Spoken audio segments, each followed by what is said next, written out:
You are listening to the Bat Flip Podcast, a baseball podcast from Belly Up Sports and the Belly Up Podcast Network.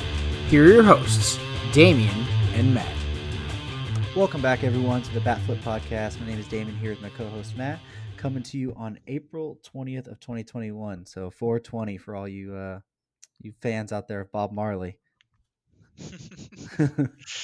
But welcome back in, guys. We have a really good week of baseball. There was a big interesting series between the Dodgers and Padres for the battle of the NL West. We had another no-hitter this week, which was kind of weird because it was ruined by the same way another one was ruined just last week. A bunch of IL stints, a lot of the COVID issues going around again this week. But, overall, it was a really good week. But before we jump into all of that, let's bring Matt in and see how he's doing. Hi everybody. Just hanging out. I'm doing fine. I don't know what else to say. It's been a fun week of baseball for sure, and we've been playing a lot of MLB The Show. Just came out for PlayStation and Xbox, so that's been fun too. But pretty good week. So creating those stadiums. I created my stadium on there, and I decided to put the corners at 300 feet in the outfield, center field at like 400 feet.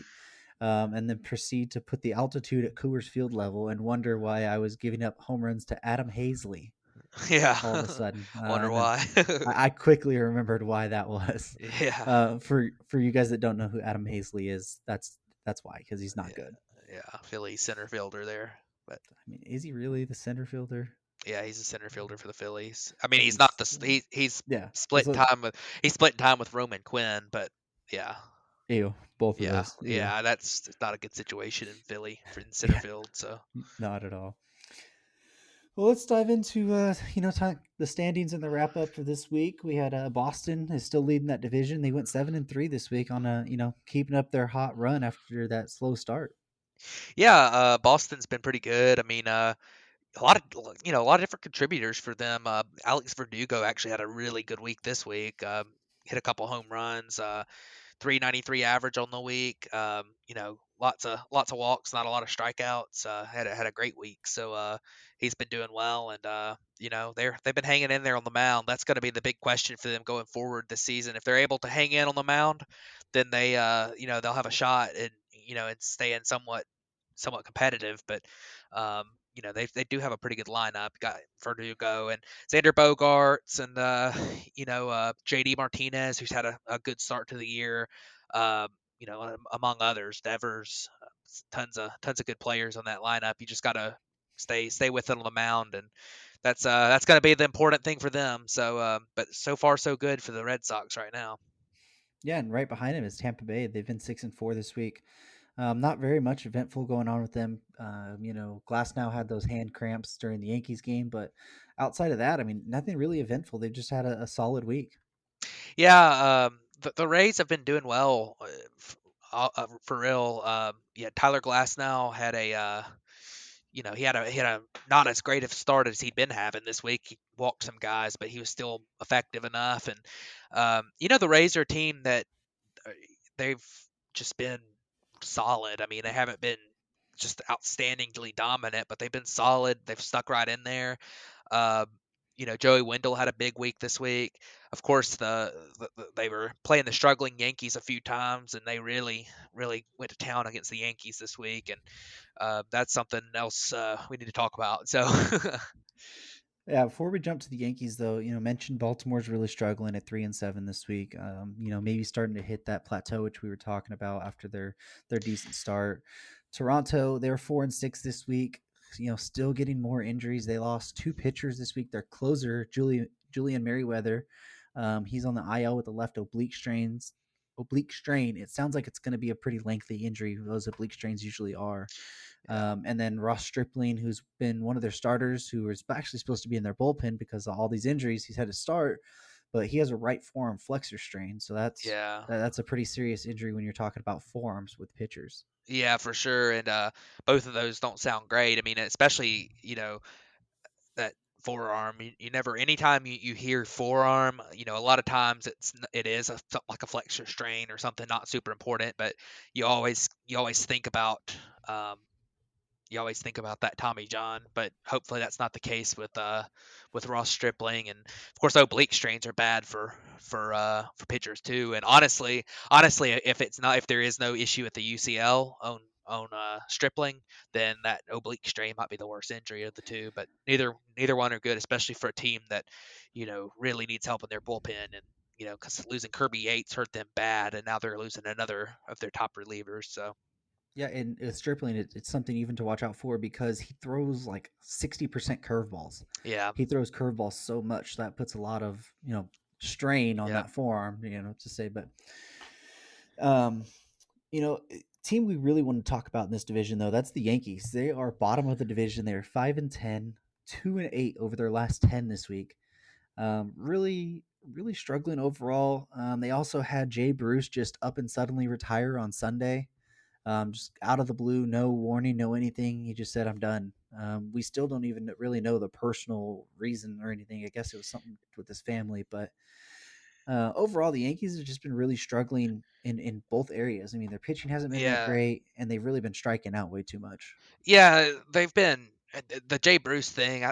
It sounds to me like, and based on what I've heard from just people talking online and on people talking on the broadcast, the Braves are playing the Yankees today, so I've been watching them. But um, they basically sounded like Jay Bruce basically said, "Hey, I'm at a point now where I'm just cannot be competitive anymore in the big leagues. So, at this point, like, there's no reason for me to be here." Basically, is what he said. And I don't know if that's the case or not, but uh, he was starting games for the Yankees a lot, so I was kind of surprised that since he's getting fairly regular playing time that he did decide to make that decision. But good for Jay Bruce and good for his family. He had a great career. Did a lot of good things for the Twins. I mean, for the so excuse me, did a lot of good things for the Reds, and he's a good he was a good player, really solid. He's got to be one of those really good, not Hall of Fame level players, but hey, good career, long time in the big leagues, and fun guy to watch. So wish him well. Yeah, absolutely. When he was with the Reds, that was one of the most feared lineups with Joey Votto and Jay Bruce. And who's the other one? Brandon Phillips. That was Yeah, the other one I was thinking of, Brandon Phillips. But sad to see Jay Bruce go. He was one of the more feared power hitters of kind of our generation of watching baseball so far. oh yeah, But let's go ahead and jump over to the AL Central. Had quite a bit of stuff happen this week. Kansas City is actually gone 6-4 this week, and they've actually taken over the lead at this division at 9-6.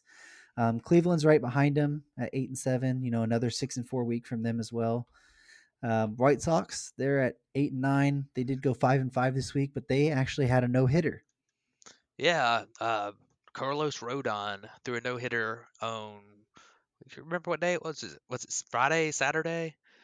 He actually pitched today, so I'm guessing it was I before think it that. It's probably like was. Wednesday or Thursday, but because Rodon through today. But it was almost a perfect game. He had a perfect game in the ninth inning, and with one out, he hit uh, Perez, the catcher, Roberto Perez from Cleveland was the team he was facing. He hit him on the back foot with a slider, and it's disappointing because he got the last two guys and got the no hitter. But man, it was so close to a perfect game. It really reminded me of when Max Scherzer had that perfect game going and hit. Um, in the ninth inning with two outs and hit Jose Tabata several years ago.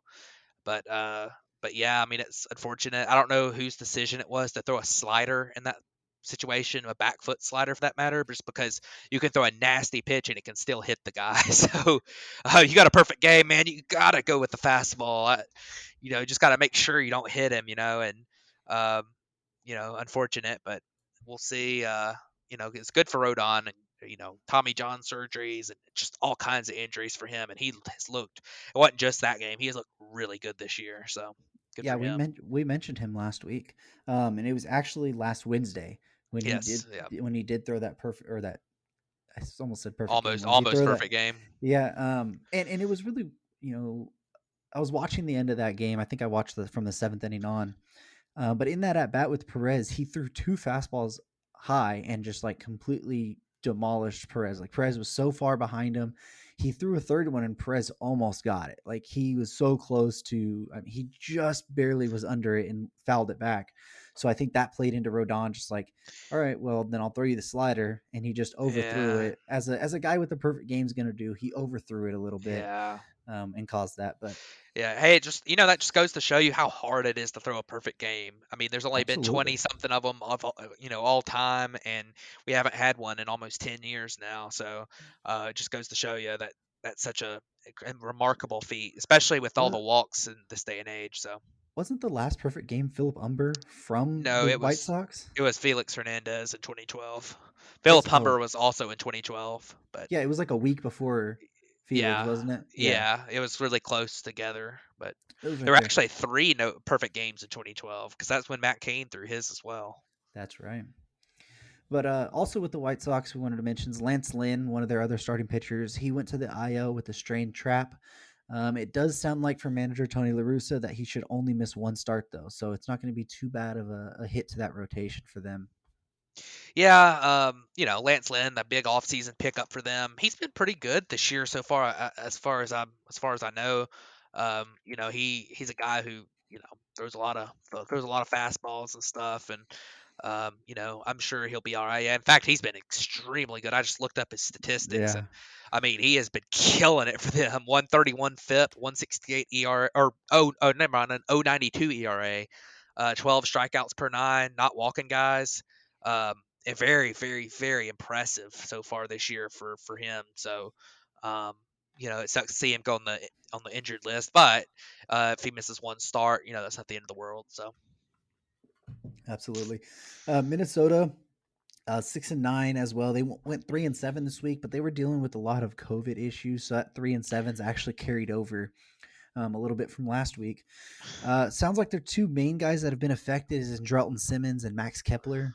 There's some other kind of role players that have been affected as well, but no real big names. Those are the two main ones that they're going to be missing for a little bit. yeah, and I know that Andrelton Simmons actually has COVID. I'm not sure if Max Kepler tested positive or if it was a close contact situation or something. But uh, unfortunate that those guys that are out right now. I know that Max Kepler Simmons is a key part, but they do have guys who can play short. Um, that Jorge Polanco, Luis Arias, they can handle it on the infield. In the outfield, Kepler, missing him in right field, it's a pretty big deal. He's a really good player, but I think the Twins' biggest thing is they just need to get going in general. I mean, they have been struggling. So, but anyways, tough week for them. They'll get it going. They got two really good pitchers at the top of their rotation. Um, they're, they're good. They're going to be good. So Yeah, they will. Detroit, bottom of the division, still kind of on that struggle we were talking about last week. Basically expected. They went 3-7 as well. So, so well, yeah. let's jump over to the AL West now, which we have a surprise at the top of this division. That's the Seattle Mariners. They're 11-7. This probably I don't know if this updated. Well, they did update from today because they had a day game, but they went 7-3 so far. A big key to their success so far has actually been their bullpen. After the first week or so of the season, they had over a 5 ERA, and ever since then, they have a .073 ERA in their bullpen. Yeah, their bullpen arms and relief ERA and stuff is one of the most consistently fluctuating things out there.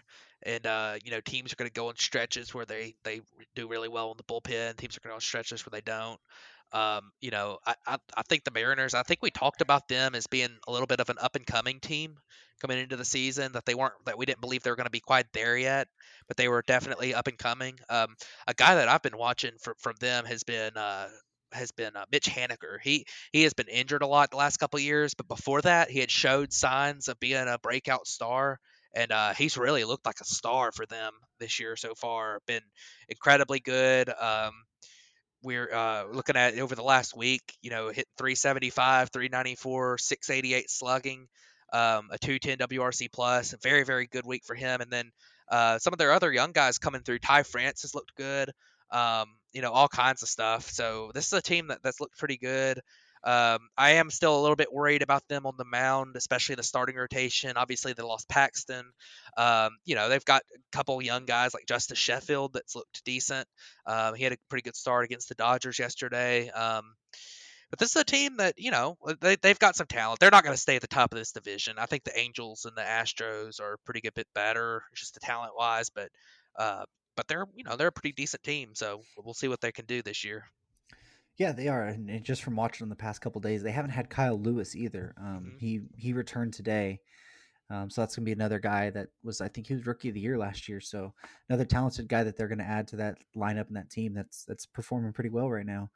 But a team that's had a really good week is the Oakland A's. They've went 9-1 in the past week to kind of flip that that record on the head. So now they're 10-7 overall, only a half game out of the lead of this division.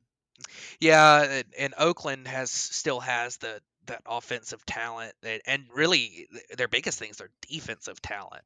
They've just got so many guys who, if you hit the ball in the air or put it in play in general, um, they're they're tough to they're really it's really tough to have hits fall in with them because they go get it. Loriano's got that great arm in center field. I think I read somewhere this week he was leading the majors in stolen bases so far, which is kind of surprising. Got Matt Olson's really killed it this week. He's only played 4 games, but has an over 300 WRC plus in those 4 games. So um, they're a team that's playing real well right now. We'll see if they're able to keep it up. I'm still worried a lot about that rotation, but we'll see. So As do I. The Angels there went 5-5, but they also were a part of that Twins getting canceled. They were supposed to play this weekend, and I don't think they played any of those games, if I'm not mistaken.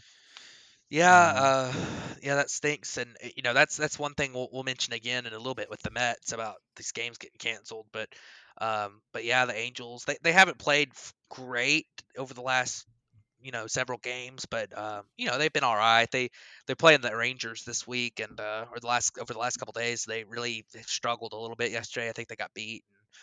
But yesterday, one of the most surprising things in baseball happened. Albert Pujols stole third base in that game yeah, yesterday. So, yeah. um, I don't know how you can let that happen. I mean, You just don't that's pay attention to them anymore. yeah. I mean, that's the only way, and you got to pay attention to everybody. I mean, you can't just like not look. So, Yeah, regardless if it's Albert Pujols. So, yeah. but Houston's at the bottom of this division now. They're 3-7 over the past 10, 7-8 overall. They've been dealing with some COVID issues as well. Yordan Alvarez, Alex Bregman, Martin Maldonado, Robel Garcia, and Jose Altuve missed a good chunk of this week with COVID-related tracing.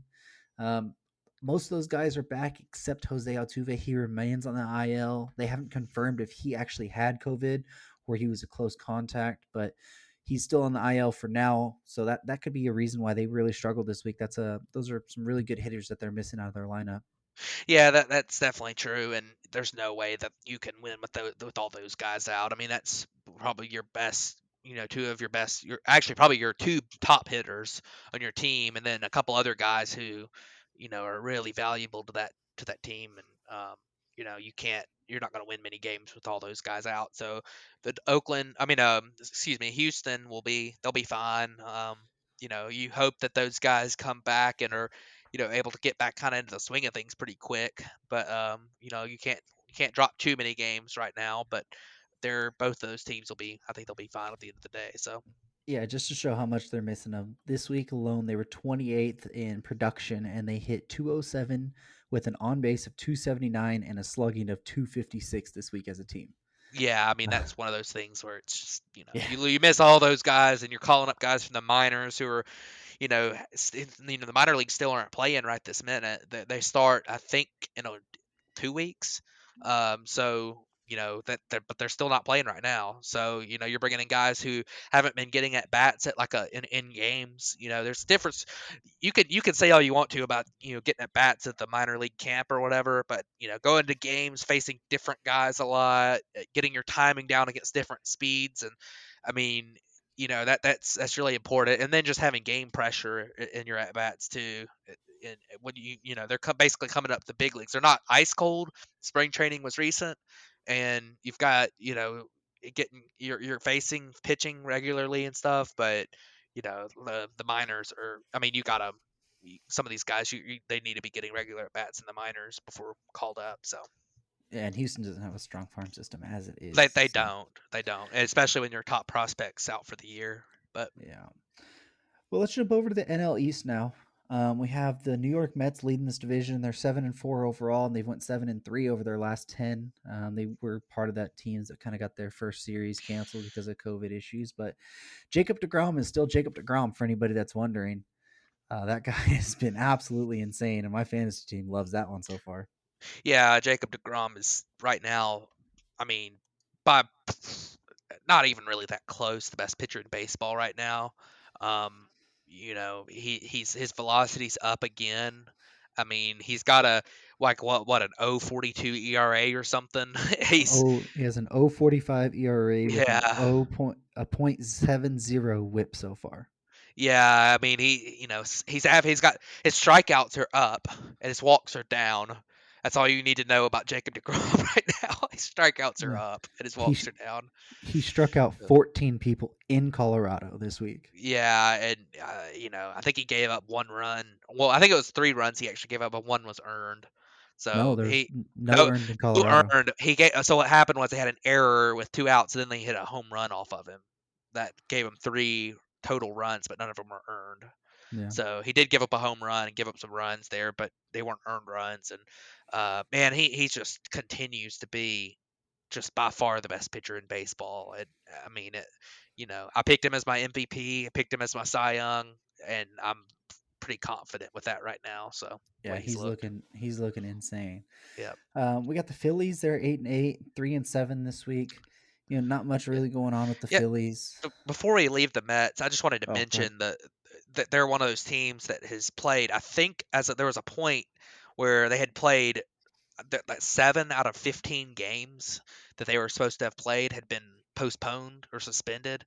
And I think that's really unfortunate, and it's not really fair at all to them because they're not the ones that are causing these games to get postponed. It's other teams that have had issues with COVID and stuff. And I mean, when you start missing that many games, it gets really hard to get in a rhythm, or especially early in the season. I mean, it's like a lot of teams hate just the first week where you have opening day, then an off day, then 2 games, then an off day, that type of thing. I mean, the Mets were having that like constantly for the first 2 weeks, and also having double headers as well.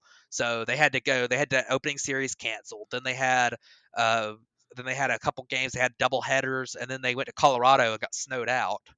And then they had to play double headers there too. So did want to mention that real quick. They've had a lot of games suspended, postponed, that kind of thing. That that's unfortunate. And I think the team talked about how hard it was to deal with that. So hopefully those situations clear up going forward. And obviously you're going to have rainouts at some point this year for everybody, but hopefully going forward that'll change. So Yeah, I didn't even think about that. That was a good point. yep, I hadn't heard their remarks on it yet. So, yep. but let's jump over to the Phillies. They're the 8-8. They're a game and a half back, 3-7 this week. So they've really struggled. Bryce Harper's looked really good. I think he launched like a 450-foot home run into the third deck this week. But outside of that, not much bright spots for Phillies this week. Yeah, I think the Phillies are just going to be a streaky team all year. They're going to have games where their top two in their rotation are really good, Nola and Wheeler. But behind that, Eflin's had times where he's looked pretty good, but that their bottom two in their rotation are just not that good. Chase Anderson, not a very good pitcher right now. You know, it's one of those situations where you've got to their lineup's going to have to carry them, and then their bullpen is going to be inconsistent. I do think their bullpen, after watching the Phillies some, is better than it was last year when it was like worse than majors, but I still don't think their bullpen is going to be good enough to carry them going forward. They're going to have a lot of help, and they really aren't deep in their bullpen. They've only got 2 or 3 guys that are ever really good, and then a couple of those guys are still pretty inconsistent. Like Hector Neris looked pretty good so far, but Jose Alvarado and Sam Coonrod have actually looked really good. They got nasty stuff, but both of them can be a little bit spotty with their control. So the Phillies are, I think, about right where they are going to be the rest of the year. 500, maybe a little above 500.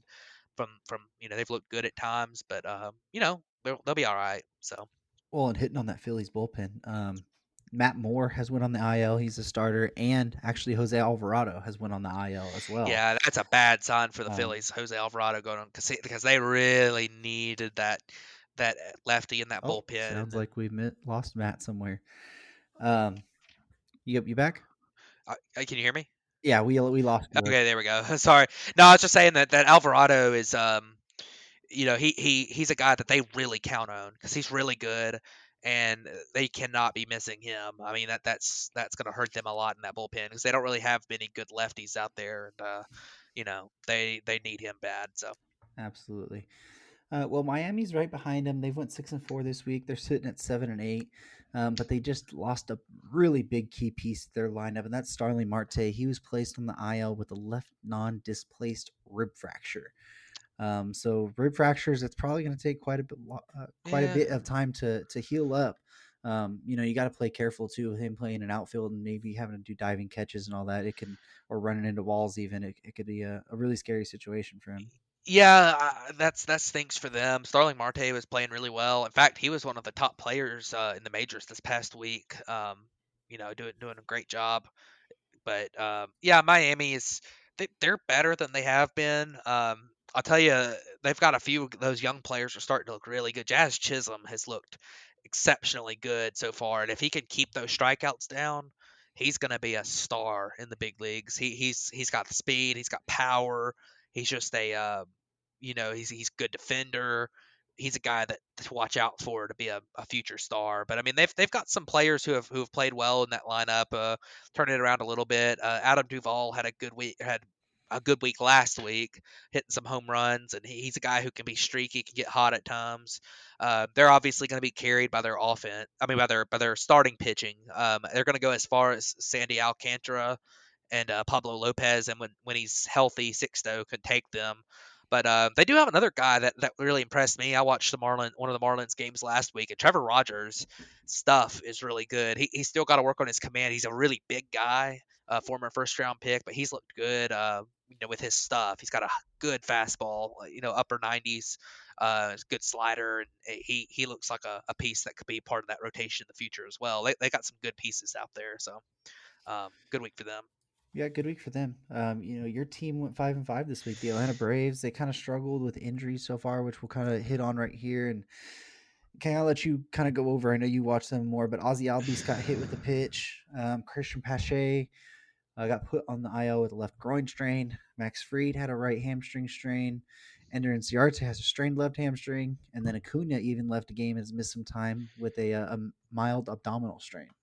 Yeah, it's been a really, really, really tough week for the Braves. Not necessarily in the win loss, although 5-5 is not really what they wanted over the past 10. But losing guys, you lost Acuna on Saturday night, and it sounds like he's gonna avoid the IL, which was we were worried that he might have to be put on the IL for a while.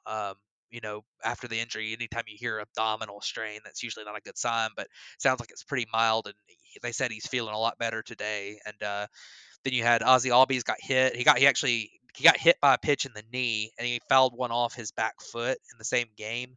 So he ended up having to take a couple days off. But he was back in the lineup today. But the biggest thing for the Braves is pitching injuries right now. They've got a lot of guys out. They've got Sean Newcomb is another guy who went on the IL. He has actually looked really good in the bullpen so far. And then two starters in addition to the guys who are already on the IL. Put on the IL and Max Fried, who hadn't actually looked that great to start the season, but you count on Max Fried as your ace, and then Drew Smiley, who it sounds like he's just missing one start, but still, I mean, losing him for some time is not good because it's when your rotation's starting to look a little bit thin, and then obviously Soroka's still not back. He's been on the IL, and now it's not really the Achilles that has bothered him. He had a little bit of a setback with his shoulder a few weeks ago that they had to shut him down from throwing. Um, and then you miss, not to mention the fact you're still missing Chris Martin, who has some shoulder problems. He hadn't thrown yet from that. And then, in center field, you had Pache, who was struggling at the plate, but he went down. And Ciarte stepped in and was actually playing pretty well for probably his best stretch of baseball in 2 years or so, and then he pulled a hamstring running from second to third. Um, now they're starting. The outfield has gone from Acuna, Pache, and Ozuna to Ozuna's still out there, but in center field you got Guillermo Heredia, and in right field you're going to have Ere Adrianza right now. So pretty big step down, especially when you consider how good Acuna is playing this year. So. Somebody go find Nick Markakis and give him a contract. Yeah, I think Nick Markakis is done. I think he's retired, but who knows? He could be talked back into it maybe, All but right. Well, at the bottom of this division, we had Washington 4-6. 5-9 overall. They were started off with that COVID postponements. Overall, not as great. They lost. Steven Strasburg was placed on the IL with right shoulder inflammation, so that's something to watch. With he's always had right shoulder to elbow yeah. issues. I think I even saw today that Juan Soto was scratched from the lineup or something's dealing with little. I don't know exactly what it was. But one good thing they did have happen this week was Max Scherzer passed Cy Young on the all-time strikeout list. Yeah, and the thing think about when you think of Max Scherzer is competitor. And at what is he, 36, 37 years old? Yeah, he's He's right over. just as big of a competitor as he ever has been. And that's good for him, as a fan of a rival team. You know, it's it's tough to see him playing for a rival team, but he probably is my favorite player on the Nationals. He's a fun player to watch. He's always fired up on the mound, pumped up. He's got such great stuff, and he's still doing good. He's not quite as good as he was 2 or 3 years ago, but he's still striking a lot of guys out. And pitching great right now. I mean, he's a good pitcher still, and good for him. The rest of the Nationals, it's been rough. I mean, their rotation is it's falling apart. Strasburg, once again, every year we talk about how the rotation's going to have two great starters if Strasburg stays healthy, and there's only been one time out of the last 5 years that he's actually stayed healthy, and they won the World Series that year. So, but once again on the IL, and then Patrick Corbin has not looked good at all this year so far.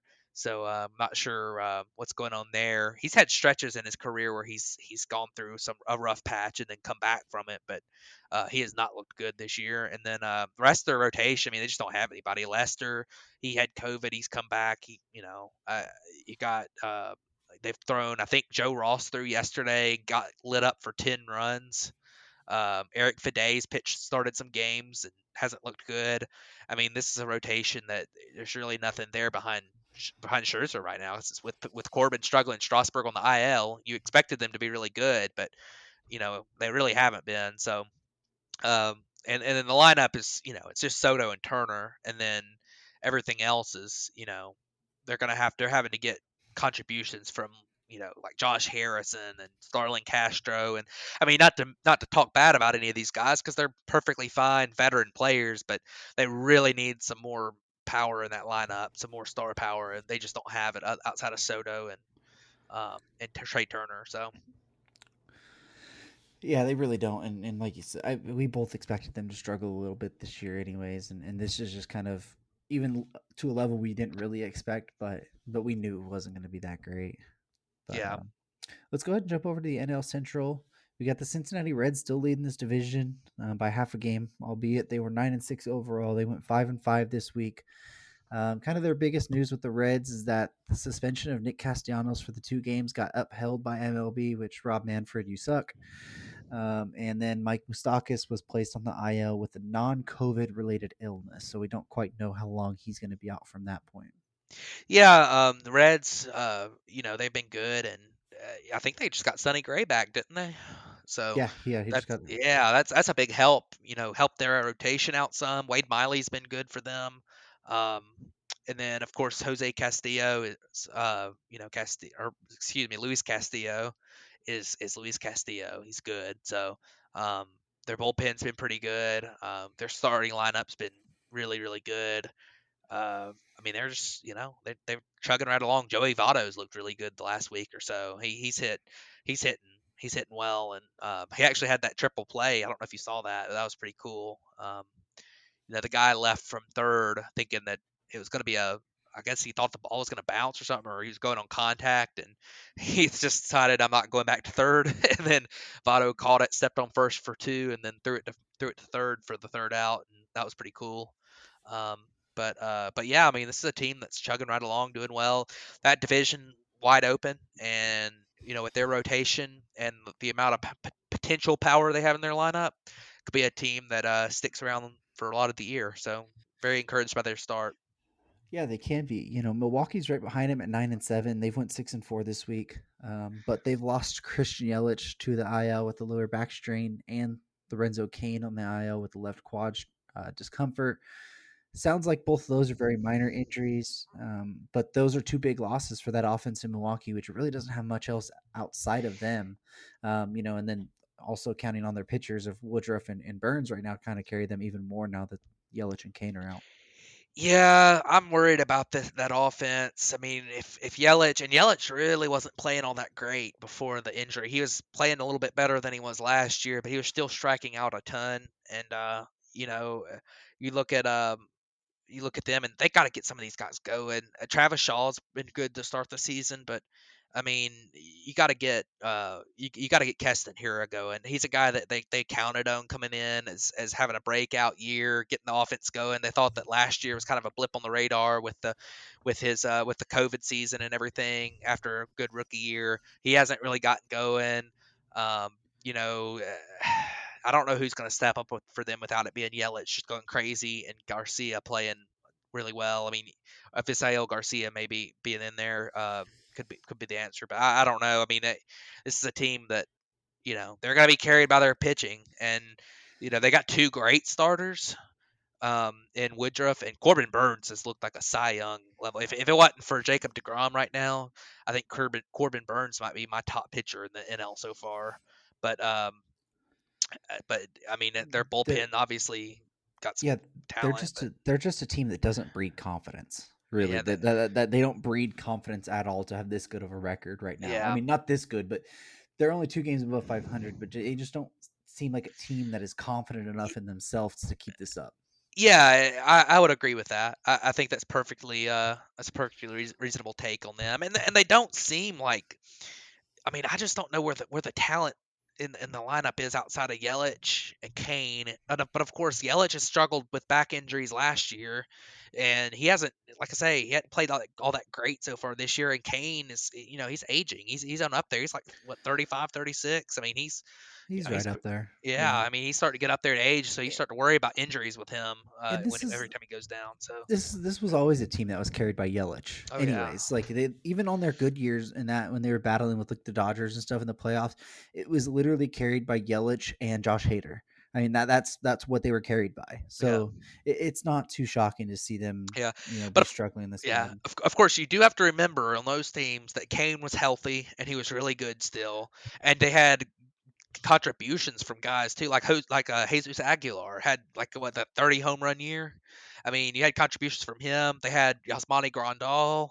They did have some guys that were step up. Travis Shaw was still playing really well. Now Travis Shaw looks like he's played pretty good so far this year, but um, they did have some other guys who were doing really well on those couple of teams, but they've got to figure something out offensively. I mean, there's just I know they tried to sign a few guys in the off season, but I mean, there's not much there. I mean, there just really isn't.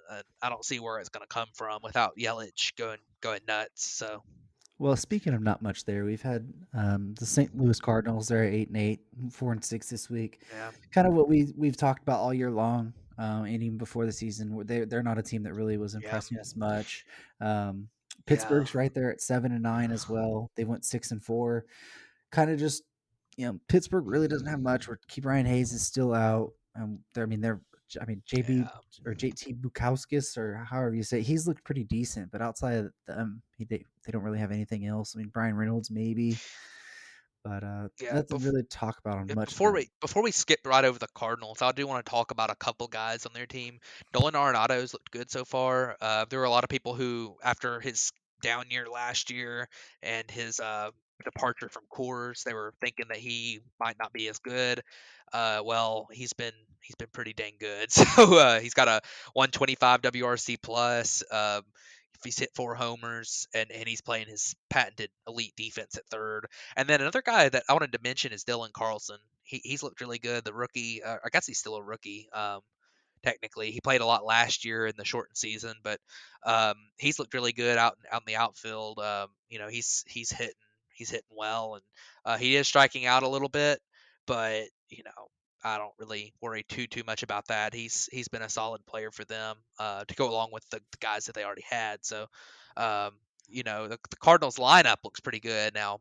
Are they going to get anything on the mound? That's the real question. So, Yeah, and I mean Nolan Arenado being Nolan Arenado, that's fun. yeah, And Carlson's been a rookie that people were hyping up for about a year. I mean, even before last year, there was still a lot of hype around him when he came up. So it's yeah. good to see him doing pretty well. But a team that we didn't expect to be this bad, at least so far, and that's the Chicago Cubs.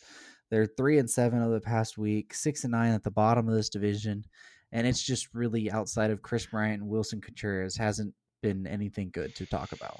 Yeah, the Cubs are a team that I thought that this might be a year where they've still got their core from the World Series run, where they might try to, where they might have that little bit of extra like urgency to come out and play really well and try to get back one more time before. I mean, that at least one or two of these guys, even if they try to sign all of them, one or two of these guys are going to depart at the end of the year. There's just not enough money to sign 4 players of the caliber that they have go to free agency. So they've got they've got to figure something out there. But you got guys like that have struggled. You've had some bad luck. Like Anthony Rizzo has actually played really well. He's just hit into some really bad luck. He actually has had a really good week though. Finally, hit 500 this week, so that's helped them out a lot. Wilson Contreras, the scene of a little controversy this week, not on his part, but in another part of that team. But he's hit really well. He hit 4 homers this week. You got issues with that lineup and swing and miss though, and they've had a lot of different hitting coaches over the last few years, and they've had a lot of they don't really have an approach that look like as a team. There's just not many guys with much of an approach at the plate. You watch guys like Javi Baez, and he looks lost at the plate right now. I mean, he's still got talent. He's hit a few home runs, and you know his his overall stats. You look at it, and you're like, he's struggling a little bit, but he's going to be okay. But when you watch him, I mean, he is swinging at pitches miles out of the strike zone, and you know, that's just something where, Jock Peterson has been one of the worst players in baseball. And, they signed him hoping that he would be coming to replace Schwarber, who hit a walk-off home run this week. So he's hit more home runs than Jock, or as many. So, um, really, really, it's been a struggle for a lot of that team. The pitching is not great. Kyle Hendricks, for the first time in his career, gave up 4 home runs in a game on Sunday Night Baseball this week, and all 4 of them were in the first inning. That was pretty crazy. He had never given up more than 3 in a whole game, and he gave up 4 in an inning. The rest of the rotation just doesn't look all that good. Davies hasn't looked good. Trevor Williams has been back and forth. Arrieta has been, he's been a little. He might even be a little bit better than he was in Philly, but it's been a struggle for him. This is a team that just, their bullpen. Craig Kimbrell's actually looked pretty good, which has been surprising, but I'm all for it. I like Craig Kimbrell. He's a good guy. So, but it's just the situation where this team just doesn't seem to have it right now. So. Yeah, and talking about that bullpen, they've lost Ryan Tepera for 3 games as well. For that Yep. Brewers series, he threw at starting pitcher Brandon Woodruff from the Brewers, and that's Yeah. cost him 3 games. So that was part of that whole scuffle. Yeah, and the connection I had with Wilson Contreras there was that the Brewers hit Wilson Contreras twice. I don't think it was intentional, but I think Tepera and the Cubs got frustrated because they've had guys. I mean, they've been getting hit by pitches a lot so far this year, and I think they're frustrated not necessarily because they think it's intentional, but because they think the other teams are being careless and putting their guys in danger. So Tepera threw behind Woodruff. He said it was behind him on purpose. He just wanted to send a message, but of course, you don't want to hit anybody and get them hurt. And Tepera had some comments which I thought were kind of interesting about how he thinks the game is soft.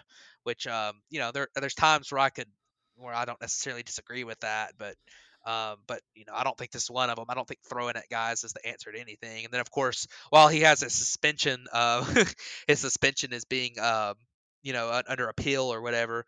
He hit two guys in his one outing with that suspension being appealed. So I don't know how much. I don't know how much that's going to help him with Major League Baseball. Obviously, the suspension's been upheld, but still, I don't know how much. MVP candidate from last year, Ryan Tepera, by the way. I don't Right. know how much that's going to help his case. So Well, we talked about the terrible Cubs for way too long. So, David, if you're listening to this episode, be happy because you complained we didn't talk about the Cubs enough. So there's your episode. But let's jump over to the NL West. Really, this one was the talk about this division. San Francisco's been really good at 10-6. They're 7-3 over their last 10, right up there, 3 games behind the Dodgers. But the real series this week was the Dodgers and Padres big 3-game series they had in San Diego. Gavin Lux from the Dodgers went on the IL during that series with right wrist soreness. Sounds like it should be pretty short. He should be back as soon as the IL stint is ready to be up. But overall, I mean, this was such a fun series. It was, it was absolutely insane. I think it was something like over the 30 innings that were played this weekend, they were separated by 2 runs or less in every inning but 3. That's just insane. And starting pitchers where's it at? I saw the stat earlier. Something like overall they have like a 142 ERA between the 3 teams, between the starting pitchers this week. yeah, Or no, 160 ERA over the weekend. So that was, it was absolutely insane. It felt like a playoff atmosphere all the way around. The first game on Friday night went 12 innings, and it was literally like, you're going to do an error, then we're going to make an error, and then we're going to make a game-saving play, and we're going to make a game-saving play. Okay, we're going to hit a homer. You're going to hit a homer. Like, it was just whatever one team did, the other team just absolutely matched it, whether it be good or bad. And it was just a full playoff atmosphere. I mean, we were sitting up.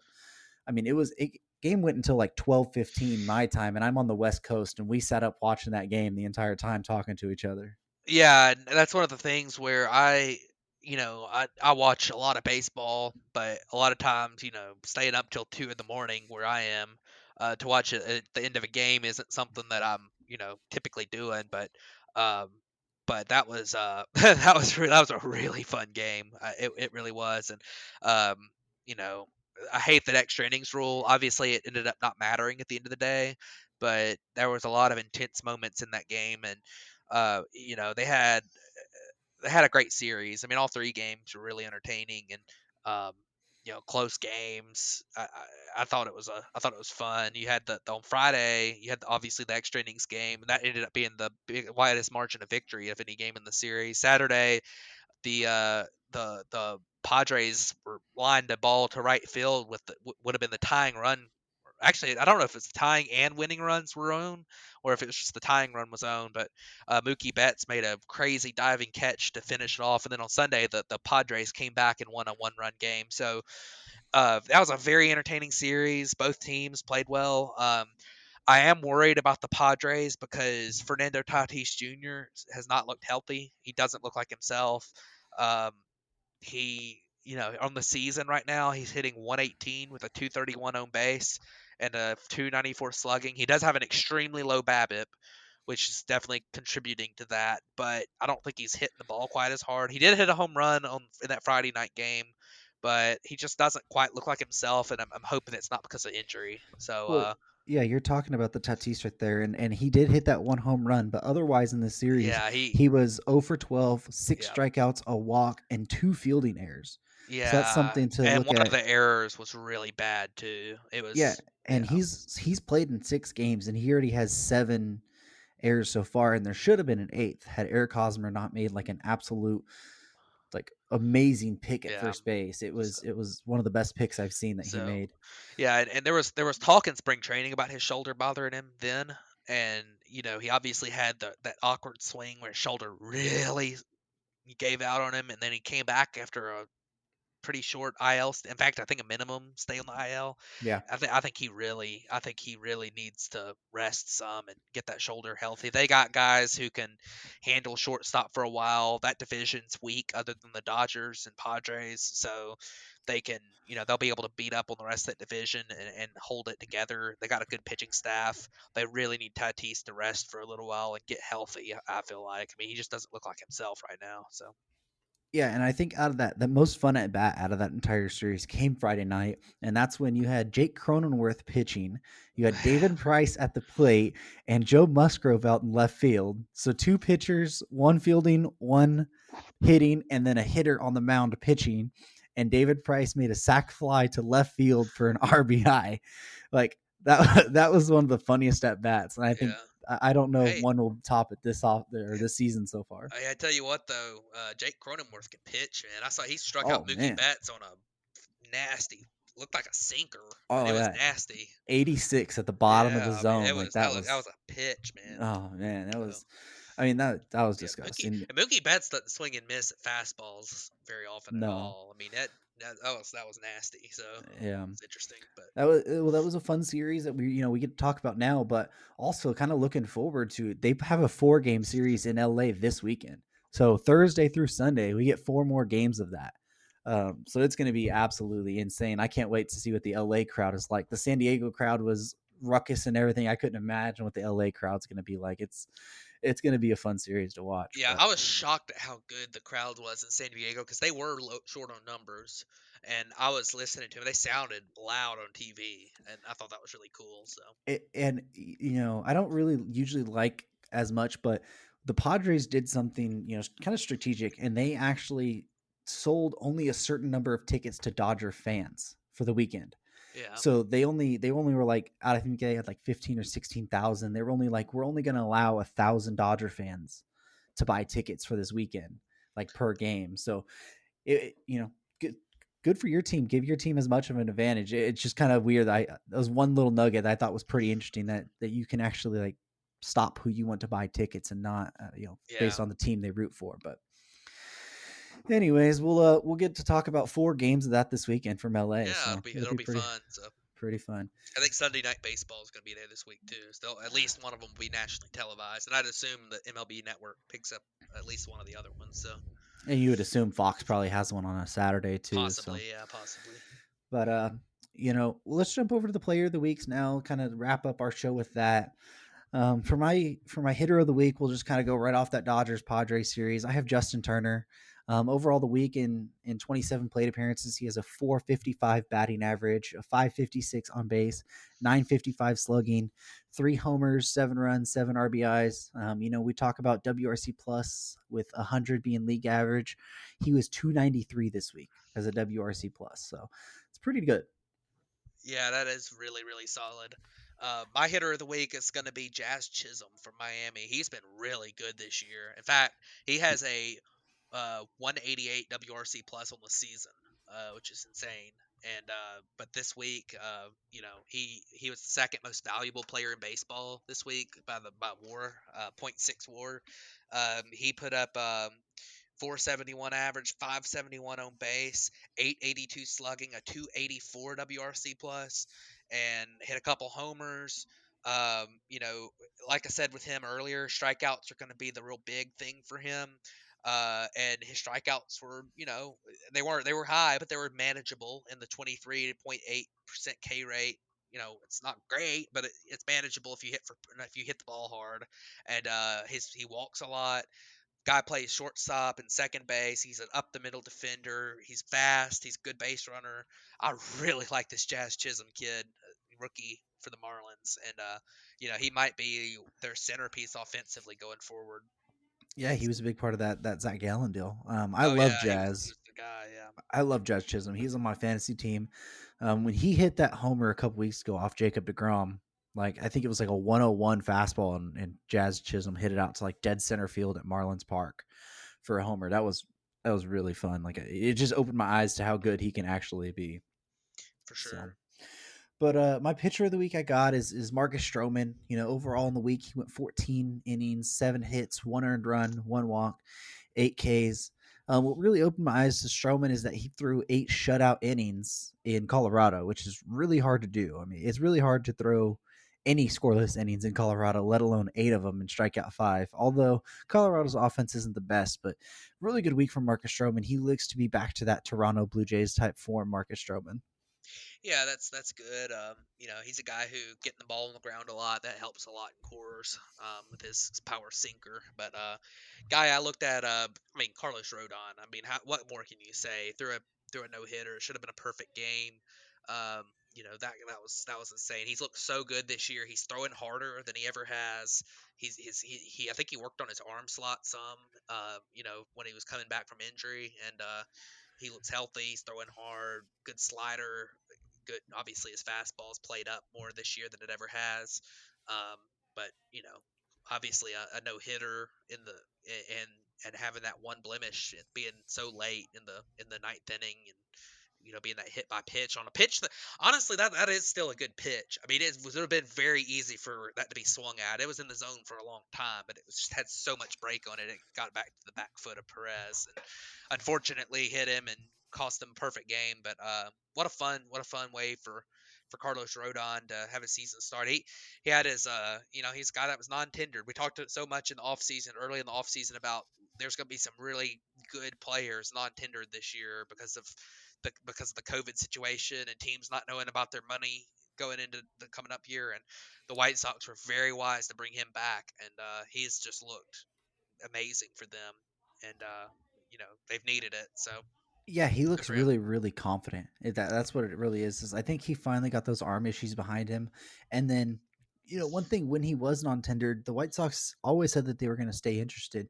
But when they went to one of his other side throwing sessions, he really opened their eyes back to like Yeah, the type of pitcher that they could yeah, have envisioned when they drafted him. So yeah. it's really And good to see him be successful right now. yeah, and you got to remember, Carlos Rodon's a guy who was a top prospect and was really hyped up when he came up to the big leagues. And the White Sox have had some luck with guys who they brought up and struggled early and then turned around. I mean, just look no further than Lucas Giolito. I mean, he's a guy who really struggled for 2 years in the big leagues and looked completely lost. And they had luck with helping him out with some adjustments and getting him where he is now. So Carlos Rodon, he's obviously been in the big leagues longer, had a little bit more success than Giolito did in his first couple years, but maybe look at Carlos Rodon as being a guy who ends up being the same way, and that's great because I mean I'm pulling for the guy. He's had so many injuries, and you just love to see somebody make a comeback like he has. So Absolutely. I think he's gone like 2 Tommy John surgeries and something. So yeah. always root for those guys. But I think that's going to wrap up today's show. You got anything else? I did want to mention one other thing around baseball that's being talked about some. Actually, two things. The first thing is that I know that one of the independent leagues that's affiliated with Major League Baseball has been talking about some rule changes this year, and they're actually moving the mound back, I think, a foot, um, which I really don't like. I think the best way to keep baseball the way is to keep baseball the way it is, because over time, a lot of these pitchers are going to adjust, a lot of these hitters are going to adjust, and it's going to go back and forth. I mean, pitchers are throwing velocity now, and at some point, hitters are going to shorten their swings up a little bit and put the ball in play more, and then that velocity is going to get hit a lot, and then guys are going to start trying to locate and throw with a lot of movement again on corners, and because that seems to be better against guys who make a lot of contact. So I think that's one of the things that you're going to see. Guys are going to make adjustments. Things are going to go through waves. We've had waves where, like in the 60s or 70s, the pitching was just so unbelievably overpowering, and then we had waves like in the 90s where the batters were just mashing the baseball in the early 2000s, the steroid era. Things go back and forth, and I think that it's important for baseball to stay with the dimension that it's been played for 120 years. I mean, I think people like the game for what it is, and let the guys go out there and play it. I mean, we don't need to stop with all these rule changes. Stop with the moving the shifts or limiting shifts. If guys can't hit the ball to both sides of the field, then who cares where the defense is playing? I mean, if they can't hit the ball to both sides of the field, that's their problem. The defense, they don't need to manufacture ways for that to be allowed. I mean, I think that's something that, I think it leads to more skill sets. It leads to more excitement in the game. to have things the way they are, and people develop differently and change their approach and that kind of thing. So, hopefully, those things. And then one other thing too is that I'm really excited that MLB The Show has come out, and not only on PlayStation this year but on Xbox. Back when I became a baseball fan was really from playing the baseball video games when I was a kid. I played on Xbox when I was a kid. I played like 2K. When it was still going on, and that's really when I started to really get into baseball. Obviously, I played a little bit of little league baseball when I was a kid and all that kind of thing. But I really started getting big into it when I was, from playing the video games and kind of getting into like all the players and stuff that way.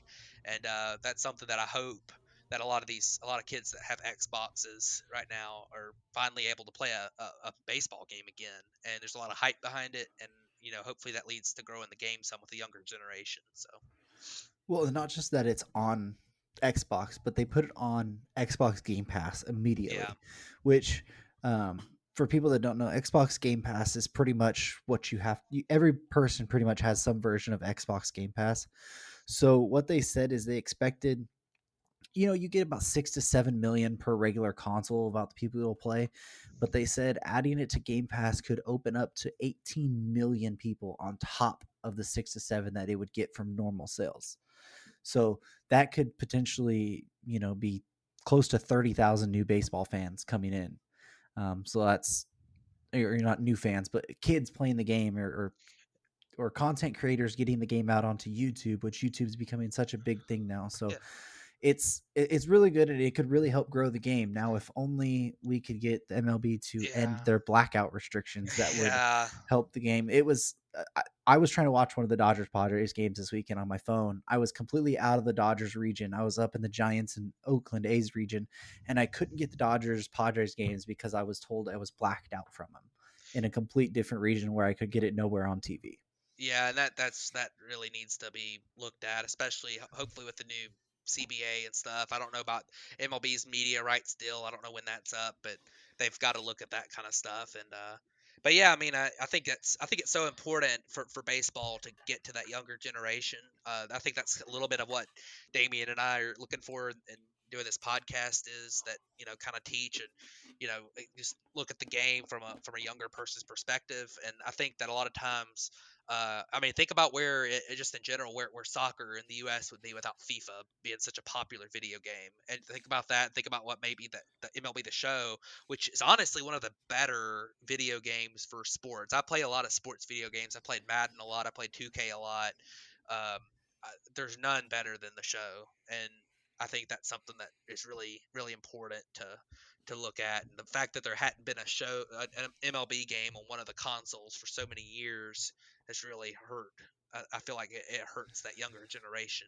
Um, so I think that's actually a much bigger deal than people will let it out to be. So Absolutely, it is. Again, like you said, it can open up the eyes to a younger generation and a lot more fans to come in and enjoy the game. So hopefully, some of those 18 million people find this podcast so we yeah, can keep growing, because that'll be pretty awesome. oh yeah, for sure. But I think that's going to wrap it up for us this week. Really good week in baseball. Really good conversation we had here. Yeah, Kind of rambled on a little bit, but I think we made some really important points this week. mm, About the generations, and trying to get to that younger generation of fans, and just overall the game needs to be spread more. The game of baseball, it's lost its luster to fans because it's not able to grow to that younger generation, really. So I think that's an important point for us to kind of hit home here, and kind of end the show off on, to allow you guys to kind of think about that as well, about how the game can grow, and what we can do to yeah, try and help ourselves be better to help it grow to that younger yeah, and generation. and one other thing, and I know we've been talking about this for a while, but one other thing too is that a lot of people talk a lot, really, especially baseball fans, talk negative about the direction the game is going right now to a really large extent. And I think it's important to voice your concerns when the the league tries to do something that feel like it's really going to hurt baseball. Stuff like expanded playoffs, or stuff like like I talked about earlier, moving the mound back, or the extra innings rules, or the shift rules, or whatever. But I think it's important to remember that we're all big baseball fans. We love watching the game, and to kind of express how much we enjoy the game to people, because I think a lot of people hear a lot of this negative stuff all the time, but they don't really hear people saying how much they love baseball and how they miss it when it's gone, and how I think that's another important thing to kind of, for everybody listening, or for the two of us, to kind of hit on, is just go out there and talk about how much you love the game and spread it around, because I think a lot of people don't really hear that much anymore. So Absolutely. You make very good points there. But thank you guys for tuning in this episode. I know the end of it kind of dragged on here, but yeah, really, really some stuff we wanted to get off our chest there. So thank you guys for tuning in to the Bat Flip podcast, and we'll catch you guys next week. thanks everybody.